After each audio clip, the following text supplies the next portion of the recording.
Hey, I'm Jess Willie. I'm a TV and media critic who occasionally branches out to other stuff. I've got some pretty cool friends. A little strange, maybe, but cool. There's Nick, an AI copy of a buddy of mine from college that I installed on my smart TV. He's supposed to keep the show on track, but he spends more time watching Brazilian cooking shows. There's King Ralph Detritus, an old toy from my childhood who is somehow alive. And he rules a massive underground kingdom from a stronghold in my basement. There's Zylogaphia P. Robinson. She's a magical winter elf who started out as an observer from the International Internet Reviewers Guild, but she sorta went native. I've got occasional guests, too. Like Gizmo. He's a dog. He doesn't show up much, but when he does, he has lots to say. If you want to know the story, go and watch the back catalog. If you're just interested in a review of the thing you clicked on, sit back, relax, and don't ask questions. Or if you have questions, leave them in the comments. Maybe I'll answer. The only question you can be sure I'm gonna answer is, did I get what I paid for? It's the 4th of July! So we're doing a Captain America movie? TV special or Saturday morning cartoon? No. Are you sure we fixed the timeline? We're doing something Captain America related, but it's not a TV show or movie. Then what are we doing? I figured since we're doing a bunch of anniversary episodes, we should celebrate the true origin of this show. A column I did for the late lamented Collector Times where I reviewed graphic novels. I'll allow it. You'll allow it? It's my show. I know I haven't put my foot down in a while, but since we're only getting one supervillain this season, I'm making my own decisions from now on. Which is why you put a poll up on the community tab. Exactly. No. I'm my own man. Uh-huh. Okay, we had a tie between Captain America Heroes Reborn and Captain America Man and Wolf on the closing date of the poll. So I had to cast the tiebreaker vote. What won? Yeah, I'm dying to know. Was it Manson Cap or Lon Chaney Jr. Cap? I wanted to do the 2 issues of Captain America Goes to War Against Drugs. Well, you should have voted for it. I am a king. I can't do something as disgraceful as voting. Don't look at me. Every year, I say we should do Captain America, First Avenger. I'm sorry, but we're doing Captain America Volume 1, number 402 to 408. Our story begins with this guy running to the woods, muttering to himself that whatever's behind him is dangerous, and he has to warn everyone. Only for him to lunge headfirst into a werewolf. It pounces him and grabs a quick bite. The next day, Wolverine is just hanging out in the woods and finds the body. Hold on. Are you sure you're reading the right comic? Yeah, now shut up. We cut to Avengers Mansion. Captain America, Black Widow, and D-Man. Who? He's a military veteran with mild superpowers who was kinda sorta an Avenger, even though he preferred resolving non-world endy type stuff in homeless encampments. Look, if I have to explain, every character in this story who hasn't made it over to the MCU yet, we'd be here all season. Captain America says, Natasha, we've got to figure out what's up with D-Man. He's not talking. He's just been sitting there lifting weights since we brought him here. Black Widow says, take it from me, that's a sign of severe trauma. Which, duh, veteran military experiments. Cap says, hey, I was a traumatized military experiment and I turned out fine. Well, apart from those years I spent feeling isolated because everyone I've ever known or loved is dead. Black Widow says, yeah, you're totally fine, Steve. Totally fine. Cap complains, D-Man is catatonic, but I have two other missing friends, Diamondback and John Jameson. Do you think you can lead the team for a while so I can take care of that? Black Widow says, no problem. If there's a world-ending crisis or Thor eats the last of the ice cream again, I'll give you a call. So he contacts his friends at S.H.I.E.L.D. He asks them if they know anything about Diamondback. They say no. Then he asks, what about John Jameson? They say, nope, now stop bothering us. We're up to our heads in werewolf sightings. Cap says, funny, John Jameson used to turn into a werewolf. You don't think that's connected, do ya? Nah, you're probably right. He hasn't had that weird moon rock that caused him to transform in ages. Funny, Marvel has a bunch of other weird stuff tied to the moon. The villain Moonstone, the Bloodstone. Cap pulls up the files. He sees the one person who might know anything about Jameson's moonstone was the guy who removed it. Dr. Kurt Connors. Kurt Connors. Why does that sound familiar? Where is he from? So he heads to Empire State University. Unfortunately, Dr. Connors isn't there. Lucky for him, his assistant knows everything. Well, not everything. When the moonstone was removed, it turned to dust. They stored the debris for further study, but it's gone now. Cap asks, when did you last see it? She says, about 3 weeks ago. Cap says, and how long has Connors been gone? She says, about 3 weeks. Just out of curiosity, when did Colonel Jameson go missing? Cap says, now that you mention it, about 3 weeks ago. Jess, I just remembered. Kurt Connors is Spider-Man's foe, the Lizard. Meanwhile, at a night's inn, Dr. Doom and Longshot's secret nephew was whipping a bunch of werewolves to get them to behave. This voice from the upper floor shouts, Moon Hunter, dinner. He responds, I'll be up in a minute, Dad. The other guy says, we have another intruder. Moon Hunter says, but I want to finish training my werewolves. The moment he turns his back on the beasts, they attack him. Luckily, his Tuesday night Taekwondo classes have given him just enough martial arts training to fend them off. Captain America goes to the Daily Bugle.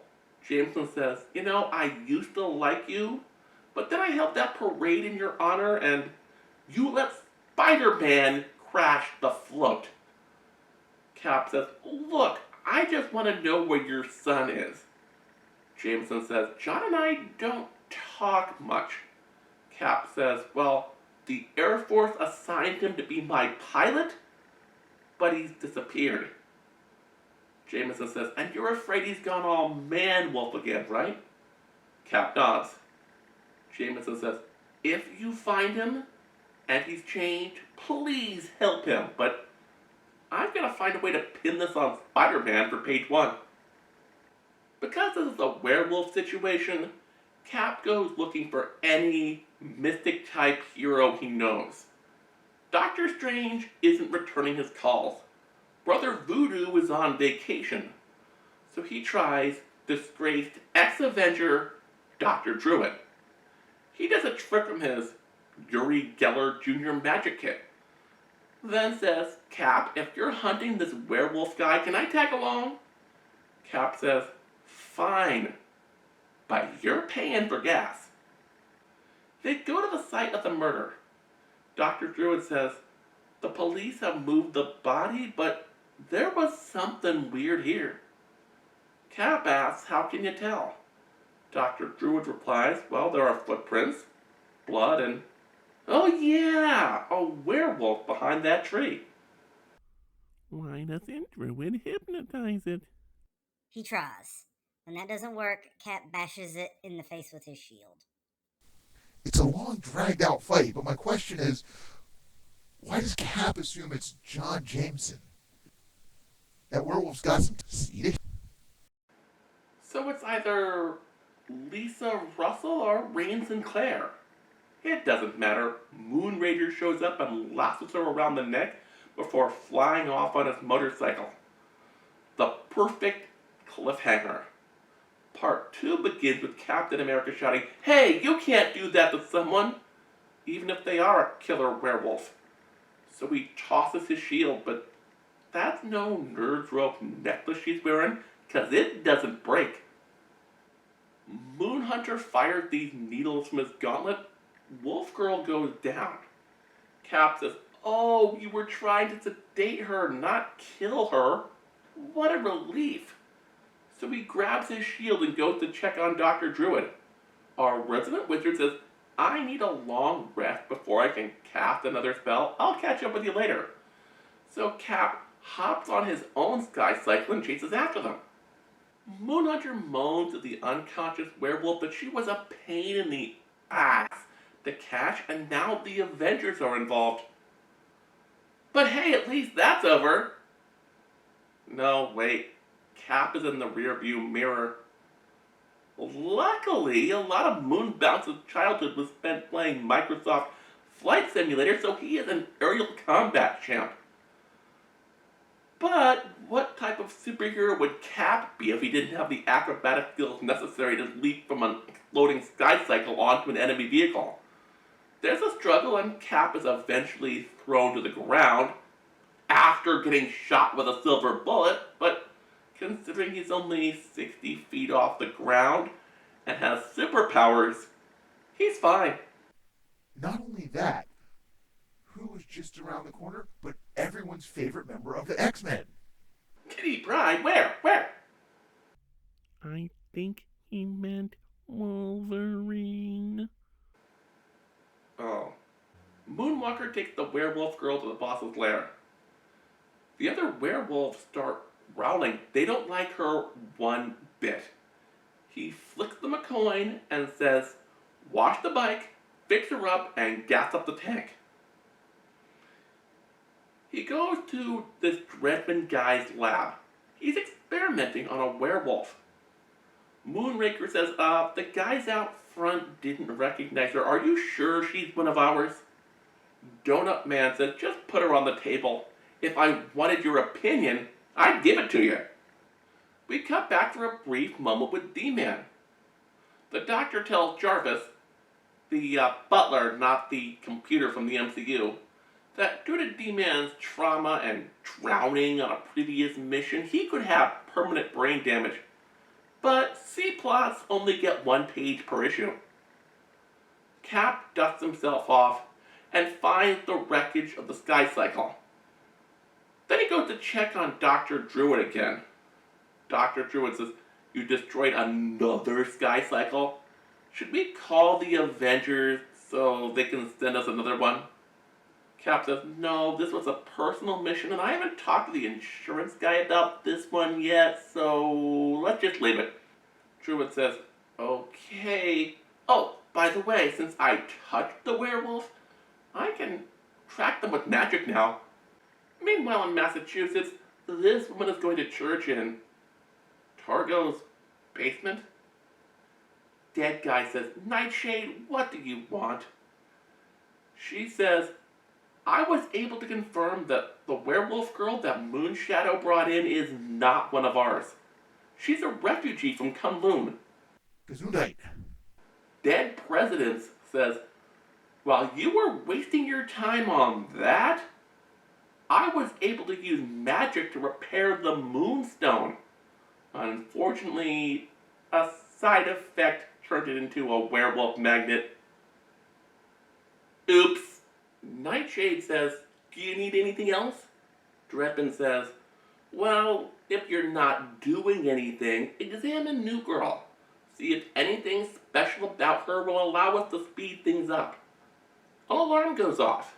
Nightstand says, are you gonna do anything about that? Dreadman says, nah, it's nothing the guards can't handle. You mean the guards that Wolverine is shish kebabbing? Yeah, he takes out about a dozen of them. All while thinking, I am such a hypocrite. I go ballistic when people call me an animal for swiping at people with my claws. And here I am, treating these people like animals for swiping at me with their claws. Then the nightgown of the Sullen Moon says, first Cap, now Wolverine. They don't pay me enough for this shit. Really? Wolverine gets knocked out and the feral wolves do all the work? The werewolves are literal grunts. No pun intended. Moon Pie is middle management. Dr. Druid says the werewolf is somewhere in this town. They're under this bridge and Cap says, it'll be daylight in a few hours. Don't you think it would be safer if... Druid interrupts. Safer? Yes. But how do you expect us to find the werewolf when they're human in daylight? Cap says, yeah, hadn't thought about that. As they're walking through town, Cap gets a very bad feeling. He asks if there's something strange about this place. Druid says, no, of course not. The H.P. Lovecraft New England Travel Guide gave it 4 stars. They look up and they see dozens of werewolves. Cap says, yeah, that seems like a very trustworthy publication. Can't wait for part 3. You don't have to. The next issue starts with them battling werewolves. Or at least Cap is. Dr. Druid is all like, I'm gonna fly over there and see if I can think of a magical solution. Cap says, fine, leave all the hard work to me. He goes on battling for another page and a half before he notices that half the werewolves are running away and the rest of them are battling other werewolves. Dr. Druid says, yeah, I remembered that werewolf cures all require components that we don't have, so I decided to do a Jedi mind trick on them. I thought it might help. Then he casts a spell and gets them the hell out of there. Back at Nightwing's laboratory, Dreadman says, how's our werewolf serum coming along? Nightshade says it doesn't work. Watch what happens when I give it to Wolverine. He starts out normal. He becomes a werewolf. 5 seconds later, he's back to normal. Dreadman asks, is this somehow connected to his mutant healing factor? Nightshade says, that's his power? I thought it was boosting sales on flagging titles by making pointless guest appearances. Deadbeat says, nope. Look, there's something I want to try. At which point, Wolverine wakes up. He says, mad scientists experimenting on me again? And I just got this uniform back from the dry cleaner. Dreadman asks, why would us experimenting on you mean that you'd... And then Wolvie goes, yep, Dreadman does the mind whammy on him. Nightwing asks, if you could do that, why do you need Moon River exactly? Dreadman says, because watching TV shows on your phone is really inconvenient. And if you go outside, you gotta wear pants. Nightshade says, I'd still really like to turn him. Dogman says knock yourself out, though you'd probably have to figure out what allows him to block it. But that could be useful in case there were accidents or something. Captain America and Dr. Druid are up on a rooftop. Druid says, the invisibility spell I cast is contagious. Any werewolf the wolves or we make contact with will catch it. But they don't have a lot of time because it is not an easy spell to maintain. Plus, they might be invisible but not anosmic. Cap says, well, didn't you think that might be an important detail when we're dealing with werewolves? Druid says, you can't expect me to think of everything. Cap says, well, at least they're all headed in the same direction. Dollars to donuts, they're headed home. Moonrider and one of the werewolves are flying around on his motorcycle. Druid fires a blast at them to distract them. Then thinks to himself, wait, doesn't that negate my invisibility? Damn, I hate magic in 5e. But Moonstruck and Wolf Girl don't notice. He complains that she's useless, so he lands and leaves her there. After all, with the sun coming up, she'll revert to normal, with no clothes on. Classy, Moon Man. Real classy. Back at Avengers Mansion, this woman is looking for Captain America. If she looks familiar, it's because she's Bernie Rosenthal from Captain America 1990. She asks the receptionist if Captain America is in. She says, nope. Jarvis looks up and says, I'll handle this. Miss Rosenthal, I'm sorry, Captain America is away doing superhero stuff. This here is Dennis Dumpy. Bernie says, the professional wrestler? Jarvis says, among other things. He's sort of brain damaged. I've got to help him go for a walk. Otherwise, he'll take a poo-poo on the lawn. Demon Hound says, hey, Moonface, you can come in if you wanna. Moonhunter says, how did you even know I was there? Dreadman says, magic. Moonhunter says, look, I just came by to tell you we have intruders, real ones. Dreadman asks, who? Moonhunter says, it looks like Captain America and, Eric Avari. Dreadman says, you know, you're lucky I have backup plans just to account for your incompetence. Now get out of here.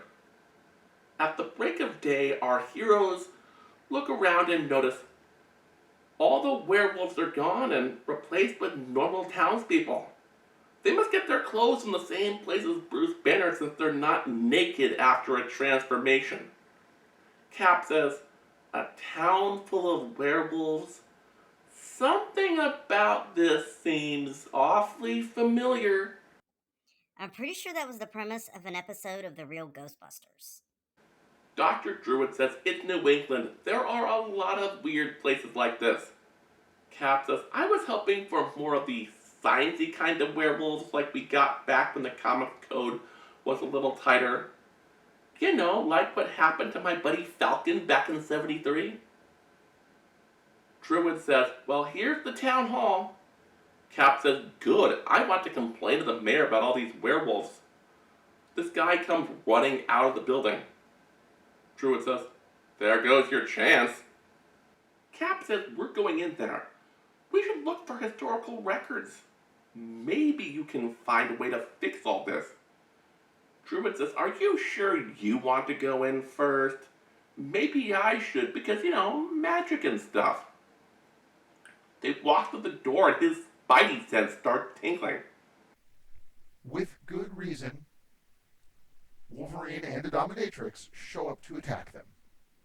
Cap says, a hero versus hero fight? Yep, it's definitely Wednesday. Look, Logan, can we get this over with? I've got to go fight the asthma monster, and I'm pretty sure you have guest appearances in Spectacular Spider-Man, The Punisher, and Alf this week. When Logan doesn't have a snappy comeback, Cap assumes it must be mind control. So he does that traditional dodge the attacks and wait for Wolverine to exhaust himself thing. It's a good plan. On any other hero, it would work. Even the Hulk? Okay, maybe not the Hulk. My point is, it's a tried and true method. But even punching Wolverine through a fucking Jeep doesn't slow him down. The problem is, Cap eventually tires. Logan doesn't. Can you imagine what the townspeople must think? I mean, Cap and Druid are still invisible, right? I don't have to imagine it. The comic shows us. They think it's a lame shadowboxing sequence from a 70s kung fu movie. Once Cap is pinned, Mac Tonight shows up and says, "Take him to the lab. The boss has big plans for him." Let me guess, those plans involve turning him into a werewolf. Hey! No peeking! Doc Nyquil has Cap strapped to a table like an alien abductee. She says, "Don't worry, this won't hurt a bit." Then she injects him with some Purplesaurus Rex Kool-Aid, and all of a sudden it's... Ow, werewolves of Massachusetts. She's unable to control him. I'm shocked. I'm more shocked that Cap's dialogue is more slow and stilted than Alan Moore's Swamp Thing. He makes it outside.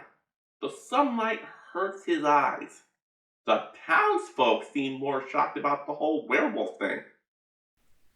The same town that just so happens to be all werewolves? Yeah, I don't get it either. But hey, sunlight to werewolves is like kryptonite to Superman. As opposed to sunlight for Superman. Actually, yeah. If you know, you know. You know? No. Doc Nightingale and Dark Side of the Moon chase after him, but Cap is too quick. Doc says, "Well, that's never happened before." Moonhunter says, "Didn't you check to see if there were any side effects of mixing werewolf serum and super soldier serum?" Doc says, "Where would I get another super soldier? It's not like Captain America Black has been written yet." The townspeople complain about Cap's rampage. Moonhunter says, "Look, I know it hurts to turn into a werewolf during daylight, but that doesn't mean you can't. Take care of it yourself." Then he turns to Nightshade and says, "You better not have used your new werewolf serum on Cap." She says, yeah, about that." Cap runs off into the woods. Then we get an irrelevant little bit with D-Man. During all this, Dr. Druid has been hanging out in this old church. He's noticed two weird things about it. One, all the Jesus-y stuff has been removed and replaced with Druidic imagery. That sounds like a job for Bible Man. How dare you bring that up? The second is that he, someone who knows so much about druids that the PhD committee agreed to call him Dr. Druid, has never heard of this place. But they've got some really neat stuff, including this glowing red stone. You know, like Man-Wolf used to have. Before you can get a good look at it, Magneto wearing Loki's helmet shows up and threatens him. No, wait, it's just Dreadmond. He says, "Hey, you're Dr. Druid, right?" Druid says, "Duh, I was an Avenger for years. Who the hell are you?" Dreadmond says, "It doesn't matter. Let's astral battle." Speaking of minds, Caps is not as together as it should be. So it's the perfect time for werewolves to attack, don't you think? He tries to explain the situation to them and how if they all work together, maybe they can force the scientists to turn them all back. But his new form is not really good for stuff like, I don't know, talking. The werewolves attack and Cap super leaps out of there. Who should he come across when he lands but good old Logan? He tries talking to him, but nope. This is Wolverine. He's the best there is at what he does, but what he does isn't very nice.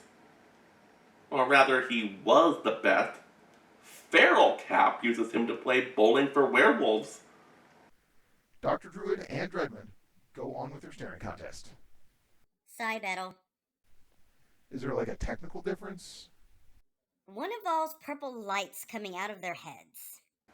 Druid figured Dreadman is cheating by using the glowy rock.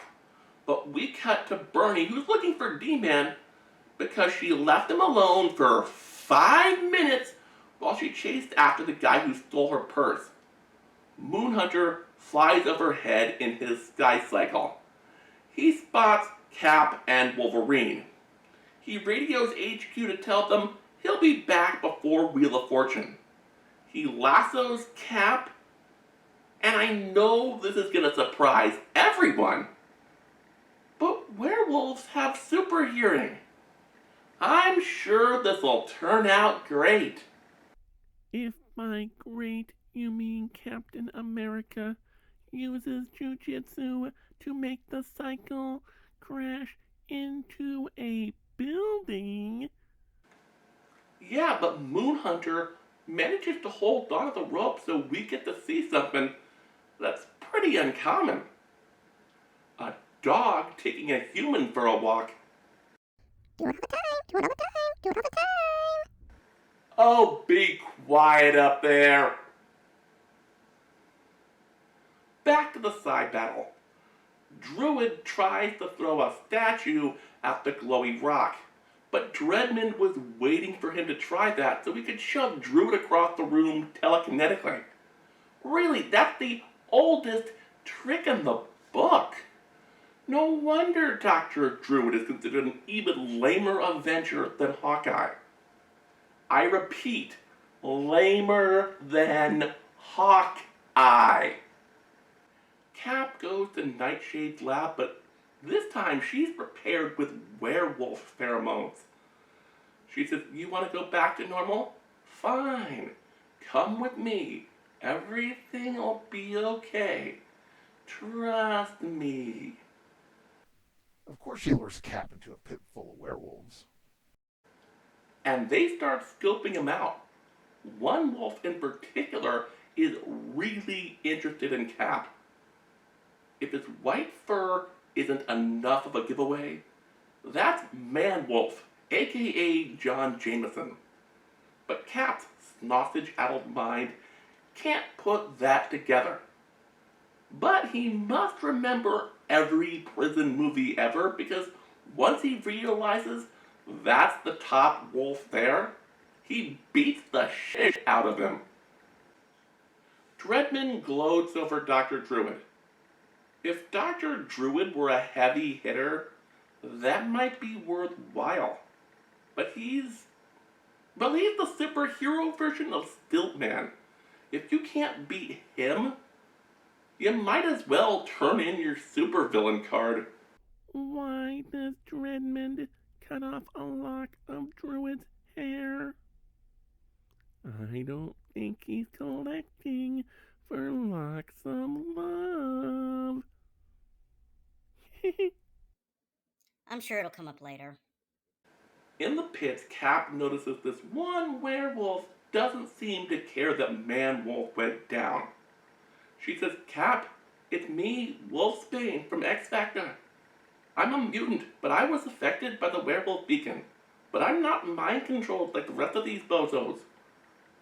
She tries to teach him to speak in his new form, but he still sounds like a dentist drill. Either that or Werewolf Cap picked up her bad Scottish accent. We cut to X-Force headquarters. Shatterstar tells Cable that Farrell has gone missing. Cable says word on the street is somebody's activated a werewolf magnet. She's a cat person. Why'd it affect her? Never mind, let's just go with it.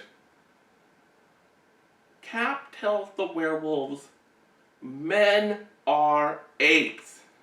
Apes together strong. Ape must not kill ape.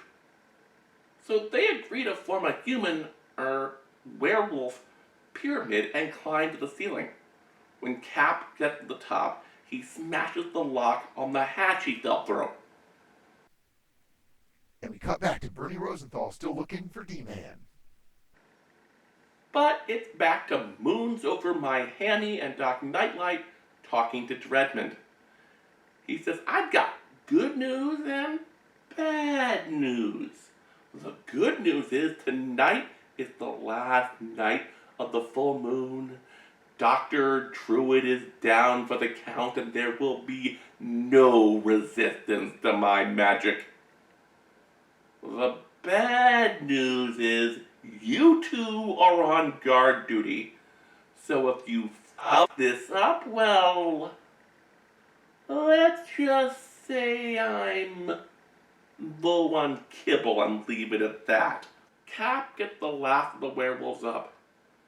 Then he suddenly remembers why he was there in the first place. To rescue Man-Wolf. The job being done, he can go home. Jess, Cap is still a werewolf.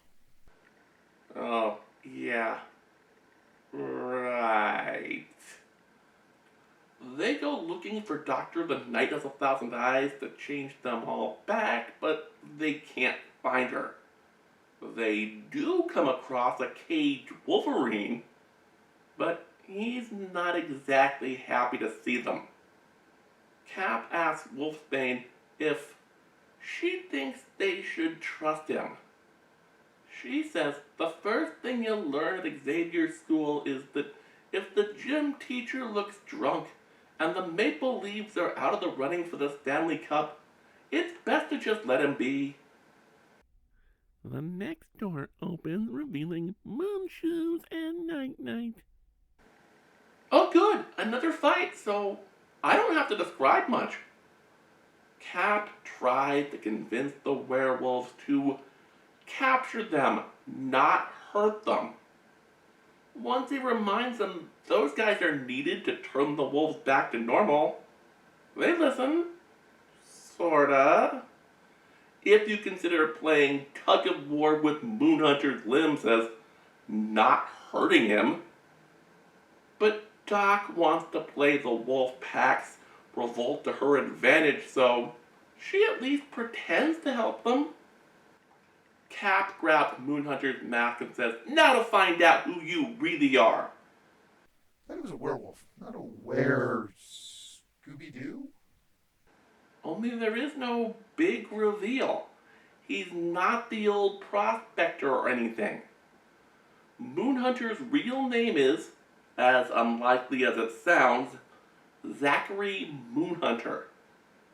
Cap says, since he's no one special, let's throw him into the pit. Doc says, I have one more werewolf to show you. And tied to the table is a werewolf in blue jeans. Cap says, who is that? Doc says, Jack Russell, the werewolf by night. A werewolf named Jack Russell? You serious? I'll have you know Jack Russell was a very popular character in the 70s. Up there with the Hulk and, Howard the Duck. Now, she's been using Jack in her experiments to cure people of lycanthropy. Cap says, let him go and change us back. Doc says, why? Even though you're a werewolf, I know Captain America would never hurt a woman. Cap says, hurt? No. Turn into a werewolf? Sure. She says, are you sure you want to do that? Dreadmond is at the church right now, preparing to kill your buddy, Dr. Druid. A few minutes later, Dreadmond has Druid crucified. He turns to his werewolf congregation and says, look, I know I've been promising to become a werewolf like you for a while now, but here's the thing. According to my book of rituals, if I combine the moonstone, this formula, plus the blood and hair of an enemy, on the third night of the full moon, I can become a werewolf god. So all I have to do is stab Dr. Druid here and... Cap blasts in. Dreadmond shouts, security! And his werewolf buddies start pouncing Cap. He tries to fight them off, but Dreadmond completes the ritual. He starts changing into, well, I don't know what, but it can't be good. He's not so frightening. He's one of those 90s dolphin in space posters, only werewolf shaped. Only instead of creating an aura of peace, he's ranting like Alex Jones on meth. So, like Alex Jones. Cap is ready and willing to take this guy down. Dreadmond says, are you sure I'm the god of werewolves? Cap is like, come at me, bro, but gets the shit kicked out of him. Dreadmond turns back to his church group. He reminds them about the bake sale, then leads them in praise of their animalness. Then he goes on with his sermon. Cap uses the time to recover. Then Dreadmond says it's time for communion, but they don't have any wafers. So he decides they'll use the flesh of Captain America instead.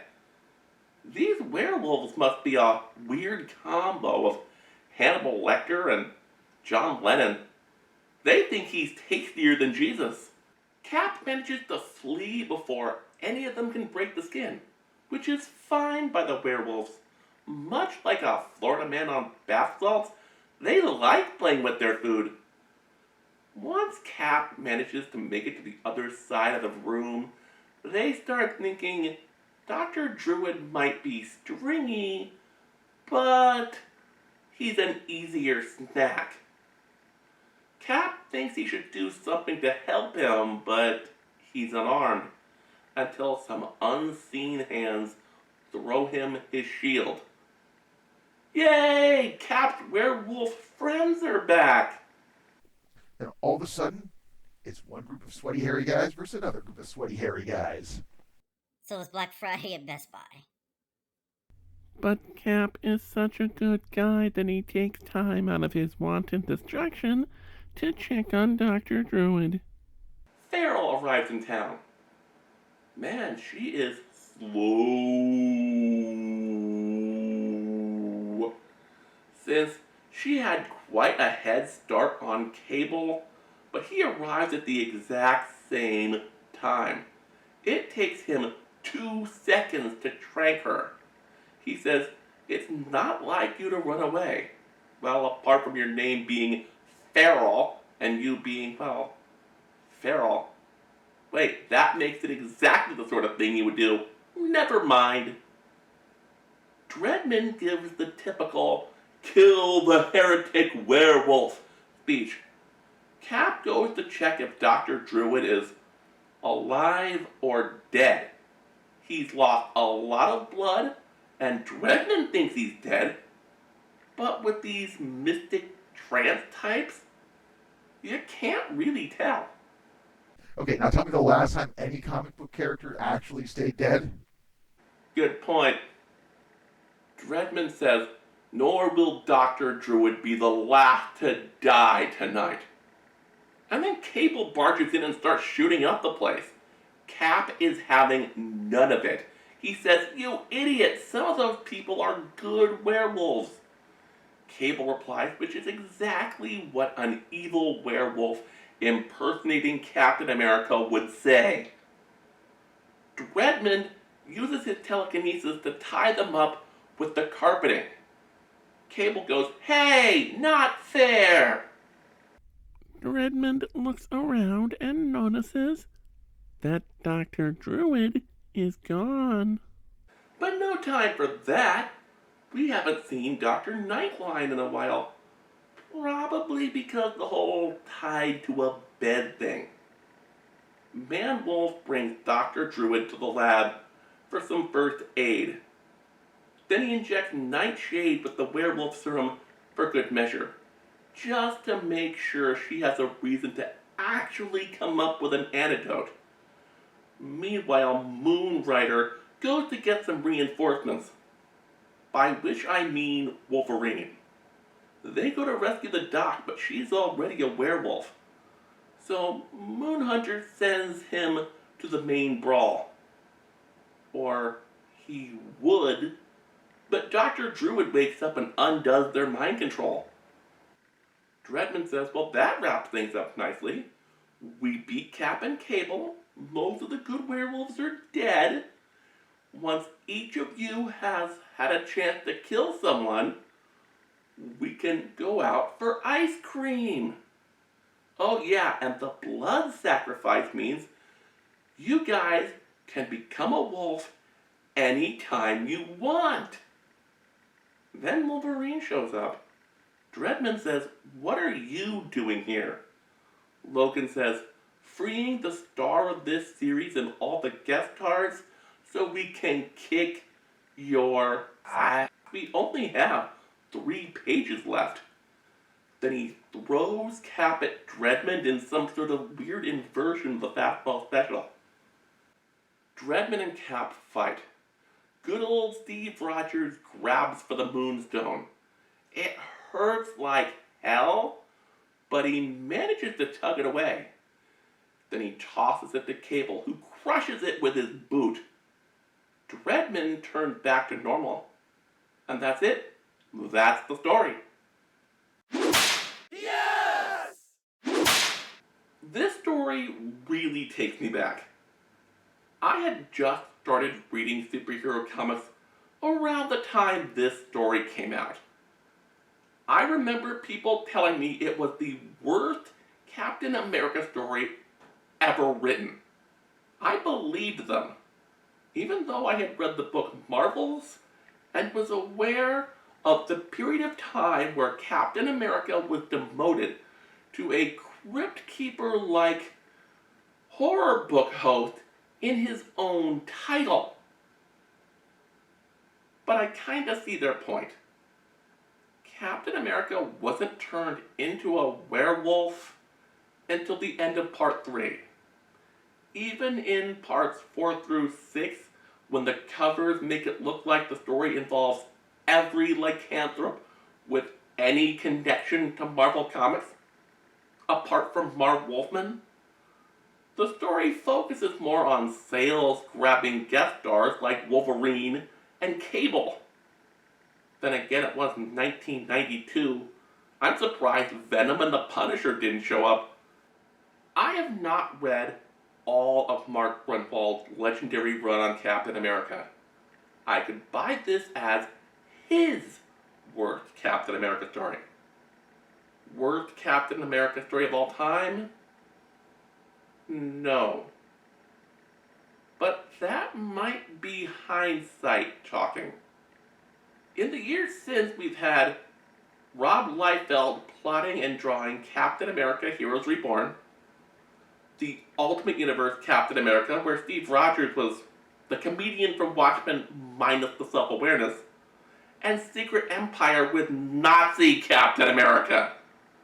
All that being said, I can understand why over the last, 15 years or so, this story has undergone a major reassessment by fans. It's gone from being one of the most reviled Captain America stories of all time to a guilty pleasure to a story that a lot of people legitimately love. How do I know they love it?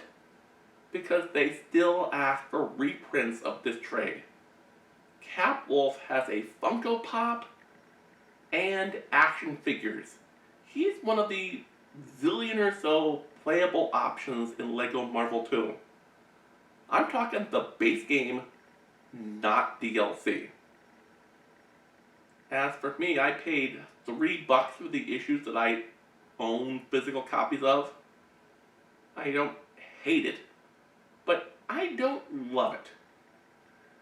I think if I had to factor in how much it would cost to get those other issues for the trade, I'd be saying hell no. But it's available through Hoopla, which I get through my local library. So I begrudgingly have to give this a yes verdict. So what's up for next time? This is a special episode, so I have no idea.